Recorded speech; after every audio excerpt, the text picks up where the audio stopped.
ಆರ್ಗ್ಯುಮೆಂಟನ್ನು ಮಾಧ್ಯಮದ ಕ್ಯಾಮರಾಗಳೆದುರು ನಿಮ್ಮ ನಾಯಕರು ಮಾಡಿದರೆ ಇವತ್ತು ಈ ಚರ್ಚೆಯ ಅವಶ್ಯಕತೆನೇ ಇರಲಿಲ್ಲ. ದಲಿತ ನಾಯಕ ಅನ್ನುವ ಕಾರಣಕ್ಕಾಗಿ ಟಾರ್ಗೆಟ್ ಮಾಡಲಾಗ್ತಾ ಇದೆ ಅಂದರೆ ಏನರ್ಥ ಅದು? ಯಡಿಯೂರಪ್ಪನವರು ಅರೆಸ್ಟ್ ಆದ್ರಪ್ಪ ಲಿಂಗಾಯತ ಅನ್ನುವ ಕಾರಣಕ್ಕ, DK ಶಿವಕುಮಾರ್ ಜೈಲಿಗೆ ಹೋದ್ರು ಒಕ್ಕಲಿಗ ನಾಯಕ ಅನ್ನುವ ಕಾರಣಕ್ಕ.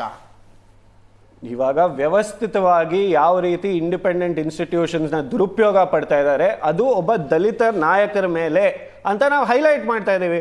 ಅದರಲ್ಲಿ ಏನು ತಪ್ಪಂತ ನನಗೆ ಕಾಣಿಸ್ತಾ ಇಲ್ಲ. ಇವಾಗ ED ಅವರ ಕೆಲಸ ಏನು ಸರ್? ಅವರು ಪ್ರಿವೆನ್ಷನ್ ಆಫ್ ಮನಿ ಲಾಂಡ್ರಿಂಗ್ ಮಾಡಬೇಕು. ಆದರೆ ಇವತ್ತು ಪೊಲಿಟಿಕಲ್ ಲಾಂಡ್ರಿಂಗ್ ಮಷೀನ್ಸ್ ಕೆಲಸ ಮಾಡ್ತಾ ಇದ್ದಾರೆ. ಅಂದರೆ ರಾಜಕೀಯವಾದ ವಾಷಿಂಗ್ ಮಷೀನ್ ಥರ ಕೆಲಸ ಮಾಡ್ತಾ ಇದ್ದಾರೆ. ನಾನು ಮತ್ತೆ ಹೇಳ್ತೀನಿ, 121 ಪೊಲಿಟಿಷಿಯನ್ಸ್ ಮೇಲೆ ಕೇಸ್ ದಾಖಲೆ ಆಗತ್ತೆ, 115 ವಿರೋಧ ಪಕ್ಷಗಳ ನಾಯಕರ ಮೇಲೆ. 2014 25 ಜನ BJP ಸೇರ್ಕೊಂಡಿದ್ದಾರೆ, 23 ಜನದ ಮೇಲೆ ಕೇಸ್ ಕ್ಲೋಸ್ಡ್. ಯಾರು BJP ಸೇರ್ತಾರೆ ಕೇಸ್ ಕ್ಲೋಸ್? ಯಾಕೆ ಹಿಂಗೆ? ಇದೇ ಪ್ರಶ್ನೆ ಕೇಳಿದೀವಿ, ಇದೇ ಸ್ಟಾಟಿಸ್ಟಿಕ್ಸ್ ಇಟ್ಕೊಂಡು ಪ್ರಶ್ನೆಗಳನ್ನು ಕೇಳಿದೀವಿ. ಆದ್ರೆ ಸುಪ್ರೀಂ ಕೋರ್ಟ್ ಏನ್ ಕೇಳ್ತು ನಿಮ್ಗೆ ಅಷ್ಟೇ ಕೇಳ್ತಾ ಇರೋದು ನಾನು.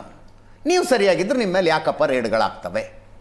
ಇಲ್ಲ, ನಾನು ಅದನ್ನೇ ಹೇಳ್ತಾ ಇರೋದು. 1700 ರೇಡ್ಗಳಲ್ಲಿ 9 ಕನ್ವಿಕ್ಷನ್ ಹೆಂಗಾಗಕ್ ಸಾಧ್ಯ?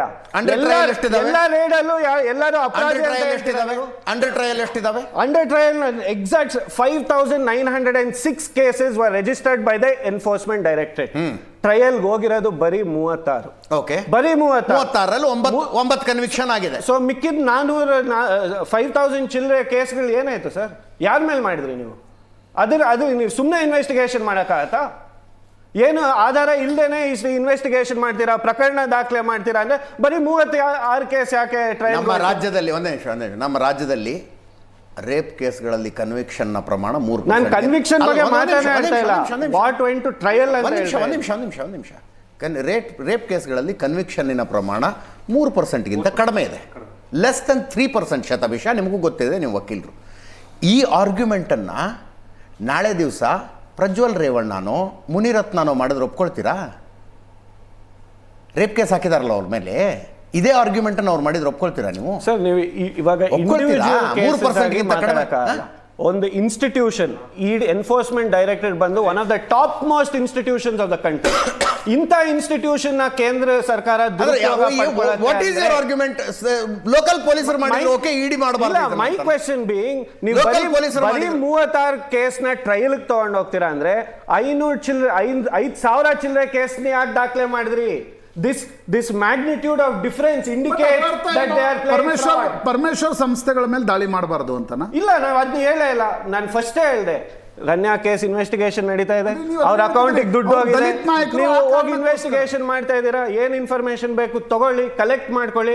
ಆದ್ರೆ ಏಕಾಏಕಿ ಪರಮೇಶ್ವರ್ ಅವ್ರ ಮೇಲೆ ಗುರಿ ಮಾಡಿ ಅವರ ಕಳಂಕರಹಿತ ವ್ಯಕ್ತಿತ್ವ ಮೇಲೆ ನೀವು ಮಸಿ ಬಳಿಯಕ್ಕೆ ಪ್ರಯತ್ನ ಪಡ್ತೀರಲ್ಲ, ಅದನ್ನ ವಿರೋಧಿಸ್ತಾ ಇದೀವಿ. 25 ಲಕ್ಷ ಕೊಟ್ಟಿದ್ದಾರೆ ಅಂತ ಅನ್ಕೊಂಡು ನಿಮ್ಮ ಉಪಮುಖ್ಯಮಂತ್ರಿಗಳೇ ಹೇಳಿದ್ರು. 15, 20, 25 ನಾವು ಕೊಡಬೇಕಾಗುತ್ತೆ. 15 ಒಂದ್ಸಲ, 25 ಒಂದ್ಸಲ ಅಂತ ಅನ್ಕೊಳ್ಳಿ. ಅಂದರೆ ED ಏನು ಮಾಡಬೇಕಿತ್ತು? ಇಲ್ಲ, ಅವರು ಕಾಂಗ್ರೆಸ್ನ ಪ್ರಭಾವಿ ಗೃಹ ಸಚಿವರು, ಆ ಕಾರಣಕ್ಕೋಸ್ಕರ ನಾವು ಅವರನ್ನು ತನಿಖೆಗೆ ಒಳಪಡಿಸಲ್ಲ ಅನ್ನೋ ನಿರ್ಣಯ. ಕಾನೂನಾತ್ಮಕವಾಗಿ ಹೇಳಬೇಕು ಅಂದರೆ the procedure of the ED to be followed is, ಯಾಕೆ ಆಗ್ತಿದೆ ದುಡ್ಡನ್ನ, ಯಾವ ಕಾರಣಕ್ಕೆ ಅದನ್ನ ಉಪಯೋಗ ಆಯಿತು, ಪರ್ಸನಲಿಗೆ ಉಪಯೋಗ ಆಯ್ತಾ ಅಥವಾ ಈ ಕೇಸ್ಗೆ ಉಪಯೋಗ ಆಯ್ತಾ ಅಂತ ಅವ್ರು ತನಿಖೆ ಮಾಡ್ತಾರೆ ಸರ್. ನಾನು ಅದನ್ನೇ ಮೊದಲೇ ಹೇಳಿದೆ, it is too premature to say. ಈಗ ಮುಖ್ಯಮಂತ್ರಿಗಳೇ ಜಂಪ್ ದ ಗನ್ ಮಾಡಿದ್ರ ಅಂತ?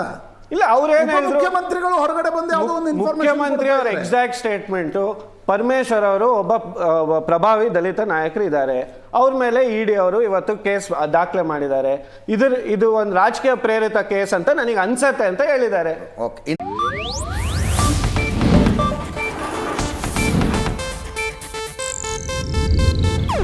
ಇದು ಏಷ್ಯಾನೆಟ್ ನ್ಯೂಸ್ ನೆಟ್ವರ್ಕ್ ಪ್ರಸ್ತುತಿ.